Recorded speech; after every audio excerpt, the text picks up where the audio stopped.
नमस्कार दोस्तों, स्वागत है आपका इतिहास और आज में। आज हम 22 अगस्त 2026 के करंट अफेयर्स के 10 महत्वपूर्ण सवाल लेकर आए हैं। देखते हैं आज के इन सवालों में से कितने जवाब आपको पहले से पता है। तो चलिए शुरू करते हैं। पहला सवाल, सुप्रीम कोर्ट ने नए इंडस्ट्रियल रिलेशंस कोड 2020 के तहत इंडस्ट्री की परिभाषा के संबंध में क्या फैसला दिया? ए, 1978 का बैंगलोर वाटर सप्लाई फैसला स्वतः लागू रहेगा। बी, 1978 की परिभाषा नए कोड पर स्वतः लागू नहीं होगी।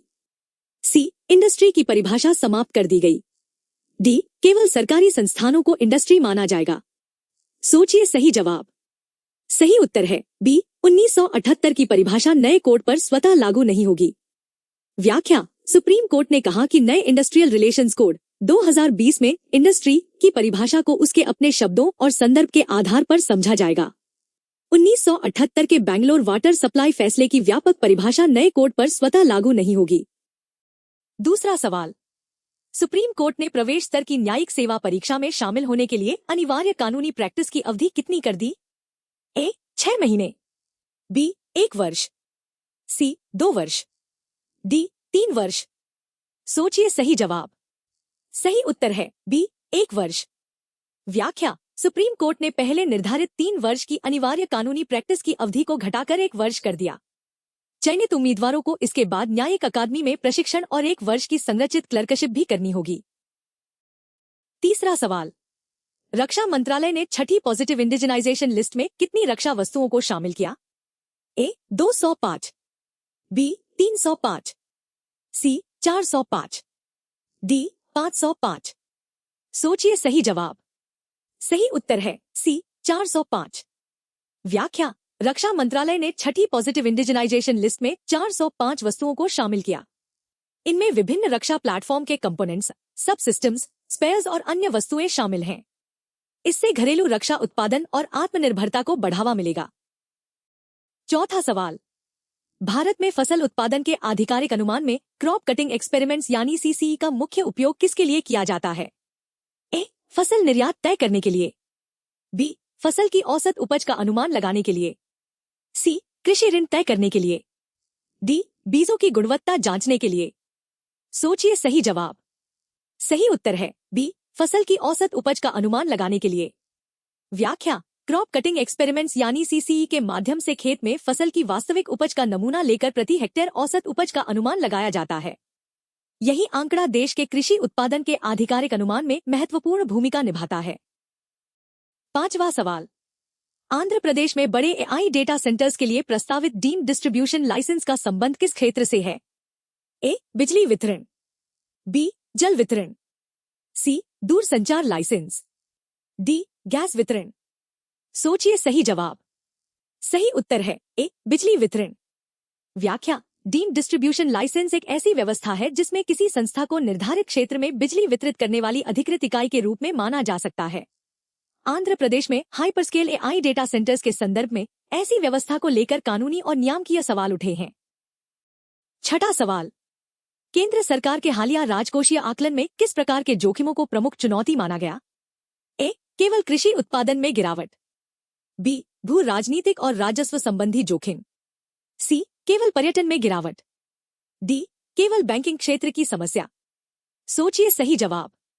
सही उत्तर है बी, भू राजनीतिक और राजस्व संबंधी जोखिम। व्याख्या, केंद्र के राजकोषीय आकलन में भू राजनीतिक परिस्थितियों, राजस्व दबाव, सब्सिडी और बाहरी आर्थिक परिस्थितियों को वित्तीय प्रबंधन के लिए महत्वपूर्ण जोखिमों के रूप में देखा गया। सातवां सवाल, ओडिशा सरकार ने किस संरक्षित क्षेत्र से गांवों के पुनर्वास से संबंधित मुद्दों की जांच के लिए समिति बनाई? A, Simlipal tiger reserve. B, Satkosia tiger reserve. C, Bhitarkanika राष्ट्रीय उद्यान। डी, चिल्का वन्यजीव क्षेत्र। सोचिए सही जवाब। सही उत्तर है बी, सतकोसिया टाइगर रिजर्व। व्याख्या, ओडिशा सरकार ने सतकोसिया टाइगर रिजर्व से गांवों के पुनर्वास से जुड़े मुद्दों की जांच के लिए एक समिति गठित की। इसका उद्देश्य संरक्षण और स्थानीय समुदायों के हितों के बीच संतुलन से जुड़े मामलों की समीक्षा करना है। आठवां सवाल, 21 अगस्त 2026 को किस प्रसिद्ध दक्षिण भारतीय अभिनेत्री का निधन हुआ? ए, वहीदा रहमान। बी, शोभकार जानकी। सी, शर्मिला टैगोर। डी, जया प्रदा। सोचिए सही जवाब। सही उत्तर है बी शोभकार जानकी। व्याख्या, प्रसिद्ध अभिनेत्री शोभकार जानकी का 21 अगस्त को 94 वर्ष की आयु में चेन्नई में निधन हुआ। उन्होंने तमिल, तेलुगु, कन्नड़ और अन्य भारतीय भाषाओं की फिल्मों में लंबे समय तक काम किया और 400 से अधिक फिल्मों में अभिनय किया। 9वां सवाल, 21 अगस्त 2026 को लॉजेन डायमंड लीग में नीरज चोपड़ा ने भाला फेंक में कितनी दूरी के साथ स्वर्ण पदक जीता? ए 87.45 मीटर, बी 88.45 मीटर, सी 89.45 मीटर, डी 90.45 मीटर। सोचिए सही जवाब। सही उत्तर है सी 89.45 मीटर। व्याख्या, नीरज चोपड़ा ने लॉजेन डायमंड लीग में 89.45 मीटर के थ्रो के साथ स्वर्ण पदक जीता। यह 2026 के आउटडोर सीजन में उनका सर्वश्रेष्ठ प्रदर्शन रहा। 10वां सवाल, 21 अगस्त 2026 को भारत के विदेशी मुद्रा भंडार बढ़कर लगभग कितने हो गए?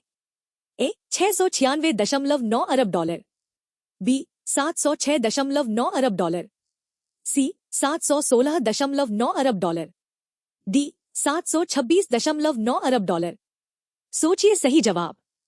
सही उत्तर है सी 716.9 अरब डॉलर।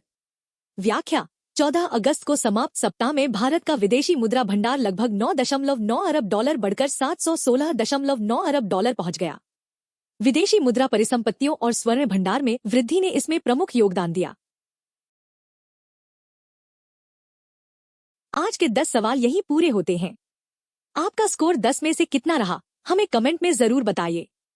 वीडियो पसंद आया हो तो लाइक करें और चैनल इतिहास और आज को सब्सक्राइब करना न भूलें। सड़क सुरक्षा, जीवन रक्षा। जय हिंद।